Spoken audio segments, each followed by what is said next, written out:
Hello, it's B Moore with Just a Bunch of Nerds, and I'm here to talk to you about Dice Masters. Our plan is, in the near future, to be doing several videos on Dice Masters, how to play, strategy, combinations. We're going to start off with just the basics of the game right now, and then we'll move on into a how-to video, and hoping to draw more people into playing this game, and give them a chance to learn from people who've been playing this. So as you see in front of you right now, there's a small playmat and a lot of dice, and that along with these cards is a major component to the game. So we're going to start off going over the outlay of the card and the different things that you can see on it. So what you see now is an example of a couple of the cards that are available in the game for characters and a couple of the dice. Right now we have in front of us Black Widow. And so we're going to do a bit of a breakdown of the card. And as you see, there's two different Black Widow cards, but they are slightly different. So they are both on the top written in as Black Widow, but underneath there is a card title. So this one is Natural, and this one is Killer Instinct. In a set, a card will have 3 to 4 variations of itself, each with different abilities, costs. They all do use the same dice. And along the bottom of the cards, every card will have the pictures of the 6 dice faces that are on there, so this way you know what die you need to use when playing that card. Again, we have the die faces. There is a number just above the die faces there, maximum 4, and that tells you how many of a specific die you can play on your team in a game. There are ones as high as 5, ones as low as 1, and that's just a limitation when it comes to building your team. There is it's probably hard to see on this, but there's a little line just between the white and black, the text area and the die area, and that line is showing the rarity of the card. Now, I don't know if you can see well on this one, maybe we'll get in here a little bit more. This one here is gray, and that's representing a common card, and this one has yellow, and yellow represents a rare card. There's also green, and that represents an uncommon card. Red, which represents a super rare card. And there's also blue, which represents a promotional card, usually achieved by doing organized play.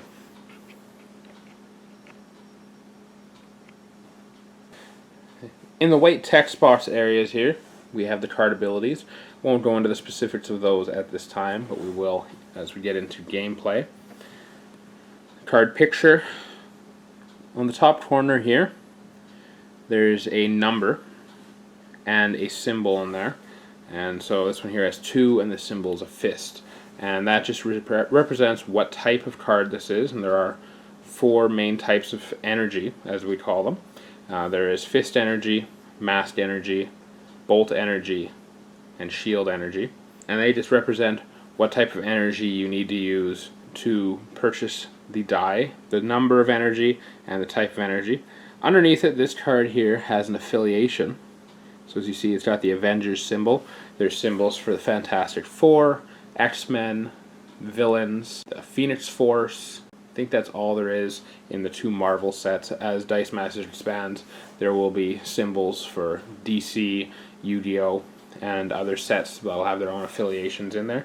And those are important for certain cards. Will have effects that come into play on certain things, like bonuses to Avengers or effects to villains.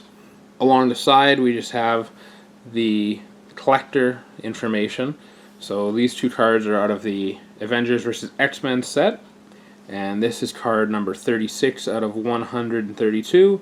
This is card 100 out of 132. The next type of card we have in front here is a basic action card. This is Power Bolt. There are several basic actions in the game, and alongside it are the corresponding dice. Every basic action card does not have a corresponding dice that goes with it. There are 8 different colors of action dice that you can get. You pick the colors that you would like to use, and you put a little marker card under there. So this would go underneath, saying that this one is represented by the blue dice. And then, similar to the other card, there is showing the die faces of an action die. 3 of the die faces will have the number 2 on it, And then 3 will have the action symbol, along with a burst on the second one and 2 bursts on the third die face. Similar to the character card, this has a text area which tells you what the action does when you do use it. And there is a cost, and the cost in this one is 3. There are no energy types, as basic actions are generic. They can use any type of energy to use them in the game. So now we have a close-up of the dice that correspond with the Black Widow card. We're going to go over the information on the die face. On the bottom of the card, it shows the 3 matching faces along with 3 energy faces for the fist energy. We'll get into that a bit later. On each die face, you'll notice there are 3 numbers.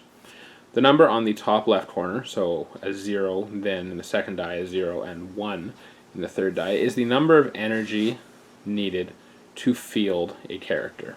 The second number, the top number on the right of each die, which is in this case a 2, a 2, and then a 3, that represents the number of damage that this character will deal in combat. And the third number on the bottom right is their health. So in this case, 1, 2, and 3, showing the different levels of Black Widow. Certain cards and certain die will have burst symbols on them, similar to the action die. Beast, as you see on their 1 die face, there's a burst on the bottom left-hand corner, and that will correspond with something on the card. And we'll go into that when we go into different characters and their abilities in this game. Next thing I'm going to show is the Sidekick Dice. Both players in the game start off with 8 Sidekick Dice, and these are used as your resources and potentially small characters you can bring into the game as defenders or attackers. So each Sidekick die has 6 faces. I'm going to go over them here. So we'll start off with these 4 here, and these are the 4 energy types. So you have the mask, shield, fist, and bolt energy types. The question mark, which can be used as any of the 4 energy types, so it's like a wild card. And then this other one here is not an energy, but that is a sidekick. As you see, it's got the similar numbers to the character die, and that is because it is a character that you can field into play. The fielding cost is 0, and it has an attack of 1 and a defense of 1. In front of you are most of the basic components you need to play a game of Dice Masters. When you play, you will have 2 basic actions. So we have up top Distraction and Power Bolt. Distraction here with the green die and the blue die for Power Bolt. As I said, each player will have 8 Sidekick dice to start. And on the side, we have 2 characters here. So I'm using Storm and Beast. I have a playmat, which just shows the different areas of the game, little tips and guides, and help you remember what you need to do in the game. And then finally, you will need a dice bag. So we're just going to start off. And you take your sidekicks, you'll have them in your dice bag here. So to start off, this area here represents your dice bag, which we have all our die in right now, our sidekick dice. This is our reserve pool. When you roll your dice at the start of your turn, they will start off in the reserve pool, and then you distribute them in different areas depending on what you do with them. We have the used pile here, and so what will happen is when you buy a new dice to enter into the game, it will go there, and at the end of your turn, any dice that you spent energy to buy something, buy another die, or do an ability, will go there at the end of the turn, along with any characters that attack and go unblocked and hit the enemy will go into the used pile. The green area here is your field zone, and so when you roll a character face on a die and you pay the fielding cost, so the number on the top left corner, you can then put it in the field zone, and that is a character in play which can be used as an attacker or a blocker, and some of them have abilities that allow you to do other things once a card has been fielded. In the front we have the red zone, and so when you get to the attack step of the game, this is where you will move characters that you wish to attack your opponent with. And then as you see along the red zone, there are several arrows pointing there. If when you attack and you do not get blocked and you go through, unblocked, you go to the used pile. If your character is blocked and survives, it goes into the field zone, so back so you can use it next turn. And if the character is damaged, and they can be damaged by abilities from the field zone or during the attack, they'll get knocked out and into the knockout zone, and then characters that are knocked out will be sent into your prep area here, which allows you more die that you can roll on your turn. So now we're going to go over the steps of a turn. So the first step is the clear and draw step. So the clear and draw step, you move all energy from your reserve pool to your use pile, and that's just energy that you had from your last turn that you have not used yet. You aren't able to carry it over turn by turn. It gets wiped away and you start fresh on the next turn. Then you'll draw 4 dice from your dice bag. So you draw 4 out here. And it's no surprise, we start off with 4 sidekicks. So the next step is the roll and re-roll step. So you're allowed to roll your dice. And so we're going to look here and we have 3 fist energy and a bolt energy. And we are allowed to re-roll all at once as many of our dice as we want to. So what I'm going to talk about right now is purchasing characters. So Beast here has in the top corner a purchase cost of 2 mask. And so what that means is if I wanted to purchase one of these die, and I have 4 here on him, I would need to spend 2 energy, and at least one of those energy would have to be a mask. So as we see here, I have no masks available. So what I'm going to do is I'm going to choose to re-roll all of my dice. Okay, so in this case here, now that I've done my re-roll, I have 2 pawns, 1 mask, and 1 fist energy. So now we move on to the main step. And so the options that you have in your main step, you can field characters by paying energy equal to their fielding cost. So in this case, I have 2 characters available, both pawns with a fielding cost of 0. So I will move them into the field. So now I have some active characters. I can use action dice, but I have not purchased any and I did not roll any action dice. When you use an action dice, it is placed in your use pile. I can purchase dice by playing the energy cost and placing the purchase dice into the use pile. So I'm not going to get into this much yet. You can play globals in this phase. And this can be played by both the active player and the inactive player. Certain cards will have on them, and I'll just show here. In the bottom in red, there is a global ability. And this one says pay a mask to remove 1 attacker from the attack zone to the field. And so globals are available to both players. And we'll get into those later, but that is an option at this time. You can play globals. And then at the end of this step, move any unfielded characters to the use pile. So if I decided not to field that character for whatever reason, or maybe I had another character I couldn't afford, at the end of this step, he would go into the use pile. So what I'm going to do at this time is I have 1 mask and 1 fist, so I have enough to purchase a beast. And so beast here, again, costs 2, and which one has to be a mask. So I'm going to take these energy aside, and these go in. They're considered what is called in transit, and what that is they are not in the use pile yet, but they will go to the use pile at the end of my turn. And I will take one of the beast die, and I will place it in my use pile. So we're not going to go into the attack step now, which would be next. We'll do that in a future video. Right now we're turned over the basics of a turn. So at this point, once the attack step's over, we do the cleanup. So this is where you would move any unblocked defenders into the use pile and end all effects, clear damage, and where the 2 energy that we spent by beast will go into the use pile. So our opponent will take their turn and we'll go again, and we will draw again 4 dice out of our bag. So of course 4 sidekicks, our second 4. And so in this case here, we rolled 1 sidekick, 1 question mark energy, which can be used as any energy type, and then we have a shield and a lightning bolt. Now right now, the shield and lightning bolt have no real effect for us. Possibly, maybe they'll have some global abilities that would be worth keeping that energy for, but let's say they don't, so we're going to try to re-roll these 2 energy.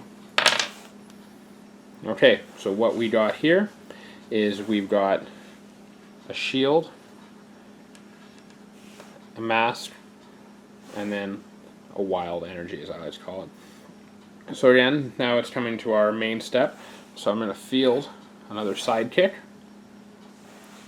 and then I'm going to pay these 2 energy, so off into what's called the transit area. Sorry, I'm not going to use those two. I'm going to use these 2 here.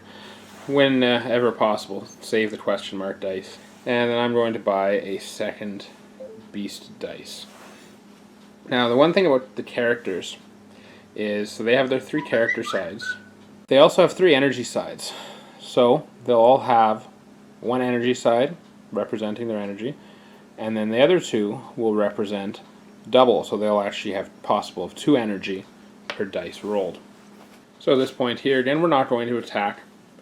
We will go into the cleanup phase, so these will get moved into our used pile, and then our opponent will go again and we'll start another turn. So this is again the clear and draw step. So part of the clearing is, since I did not use this energy, that will get put into the used pile. Now I've got nothing left in my dice bag, and so on the bottom of here it says move all dice when bag is empty. So it is empty, so all these from the used pile are going to get put in my dice bag.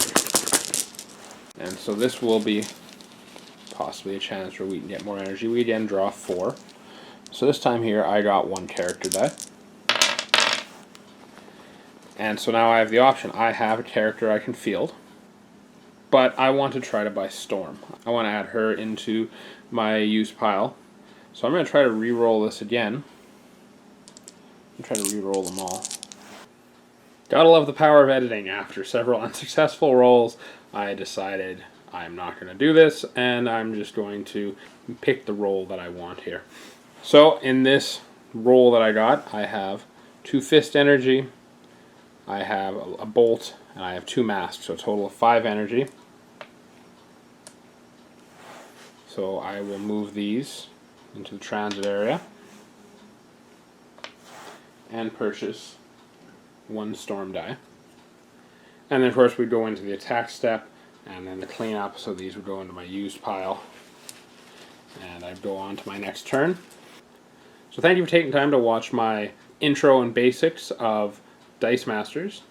And I hope you come back and watch our future videos, which will go into the attack phase, the prep area, and eventually we'd like to get into more specifics with the different cards, combinations, everything out there if we have a successful viewing of our first couple of videos. So once again, I want to say thank you for tuning in. This is Be More with Just a Bunch of Nerds, signing off.